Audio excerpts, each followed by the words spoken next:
Ay, wala yung buddy ko, si Buddy Aborot. So, pumasyan nga pala ako dito mga parts ko kasi gusto ko makita itong buddy. Matagal na kami hindi nakita nito. Ayun o, saludo pa. So, ayun mga parts ko, good evening. So, first na natin, biyahe na night shift mga parts ko. From Baliwag to Plaridel. So, kaso lang, akala ko Plaridel na bungad lang mga parts ko. So, dito pala, ayan si Ma'am. Cake pala yung deliver natin. Okay, sige ma'am. So yun mga parts ko, so nakuha na yung cake. So ngayon may kukuhanin tayong 15 kilos na manok, drumstick. Pero dito lang siya sa malapit mga parts ko. Sakto-sakto nga no? Kasi yung biyahe natin dito lang din. So pupuntahan din natin siya dito lang din. Sakto-sakto nga eh. So grabe ba? Saan naman eh. So ngayon mabalik tayo. Puntahan natin yung yung manok mga parts ko. 1 minute lang. Ando na tayo sa pick up natin papuntang Giginto mga parts ko. May Giginto to Valenzuela kasi lang ayaw masyadong malayo ng mga parts ko. Tsaka ang Valenzuela kasi napakalaki. Baka maya sa Valenzuela tayo dadalhin yan. Let's hugas. Wala ibang hugas. Turn right. Sa bandaan, may daanan ba dito sa turn right? Ay. Tawag muna tayo eh. Casa Pavilion. Dito na naman ata sa Casa Pavilion to Ayun Ganun. Hindi mabasa si Casa Pavilion. Siguro against the light yung cellphone na to Oy. Ayun. Casa Crillia Pavilion. Ay, putragis yan. Ayun, mamaya-maya na mga parts ko. So yun mga parts ko. So nakuha na natin yung booking manok mga parts ko. 15 kilos. Pero may sinabay siyang isa pang 15 kilos. So malapit lang kasi gawin na lang niyang isip na 150. So pumayag na mga parts ko kasi napakalapit lang din naman niya. So yun mga parts ko. So na-pick up na natin. So ito na.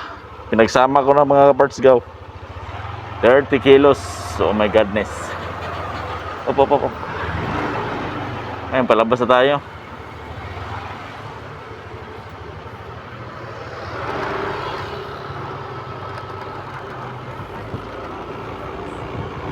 Turn right. Mamaya na lang. Sana man So yun mga parts ko, so nakalusot din tayo sa traffic. Grabe traffic sa Burol First mga parts ko. Parang gusto ko nang umiyak sa traffic doon. Hindi ko lang magagamit yung cellphone ko kasi napakahirap talagang gamitin mga parts ko.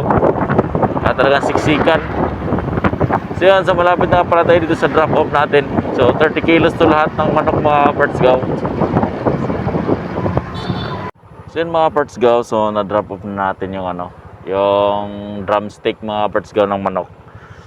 So binigyan din ng 150 pesos. So malapit lang kasi 14 minutes lang mga parts ko. So nandito na tayo sa drop off. So yun, so mag-aantay-antay lang tayo ng pabalik kahit papunta man lang Baliwag o kaya Plaridel, Malolos, so ganyan. So Kalumpit, pwede tayo dyan mga parts ko. So dito nga pala to sa may ilang-ilang to mga parts ko. So meron dito Kalumpit Santa Maria. Sa layo natin sa Kalumpit. Paano? Maya-maya lang mga parts ko, sinaihirin tayo. Ay, wala yung buddy ko, si Buddy Aborot. So pumasyan nga pala ako dito mga parts ko kasi gusto ko makita itong buddy. Matagal na kami hindi nakita nito. Ayun saludo pa. Then mga parts ko, so nag-standby muna ako dito sa sa may Walter Mart. Kasi pinuntahan ko rin yung partner ko mga parts ko dati. Si Aborot sa busy. Hindi siya pwedeng makausap mga parts ko. So dati lang tayo ng biyahe, tapos okay na tayo mga parts ko. So yun mga parts ko, so dyan tayo kuha ng pick up natin mga parts ko. Booking, malapit lang. Baka village lang pala to. So pick up lang tayo mga parts ko. So yun mga parts ko, so ito lang yung i-deliver natin. 60 pesos ang payment yan mga parts ko. 3 minutes lang hatid. Tapos meron pa tayong kukuhanin. Papunta namang Bustos mga parts go. Kalating sako lang daw yun, pang gawang bag. So let's go. So yun mga parts go, so na-drop off na natin yung milk tea. So pupunta na tayo ngayon ng Bulihan Plaridel mga parts go kasi tawag dito. Punta pa tayo ng Bustos mga parts go. Yung last drop off natin, tapos diretso na tayo sa bahay. Ang oras nga pala natin ay 9:05. So saglit na mga parts go. So mga parts go, so na-pick up na natin. Sinalubong na lang tayo ng customer mga parts go kasi wala naman kasi kaso. Sabi ko kasi gabi na kasi. So dito nga pick up natin mga parts go. Yan. So walang na traffic pa sila ron na. So ngayon, diretso natin ng Bustos mga parts go. Pagka may nakuha tayo doon, siyempre, diretso na rin tayo uwi mga parts go. Last drop off na ito. Pero pag may sumabay na puntang Baliwag, pwede naman na. So let's go. So yun mga parts go, so na-drop off na natin. So yung na-drop off pa na pala dati yun. Kaya alam ko na yung mga parts go. Yung mga drop off dito. So uwi na tayo kasi parang uulan ng mga parts go. So mamaya na lang pagdating na sa bahay at umambon-ambon na nga. Sas! Score! Nakaroon mga parts go. So malapit na tayo sa bahay. So naday ko yun, sabihin ko sa mga customer dyan, pag umorder kayo ng sa Lalamove, nag-booking kayo, tapos bayad na doon sa pick up, ayusin nyo naman yung pagbigay ng address ng drop off para hindi mawala yung rider, tapos magagalit kayo pagmatagal nakarating yung parcel nyo. Saan naman mo? Ayuhan nyo. Hindi yung adjust yung rider, tapos pagdating doon sa malayo na yung rider, nakatawid na sa ibang lugar, sasabihin mali yung ruta mo.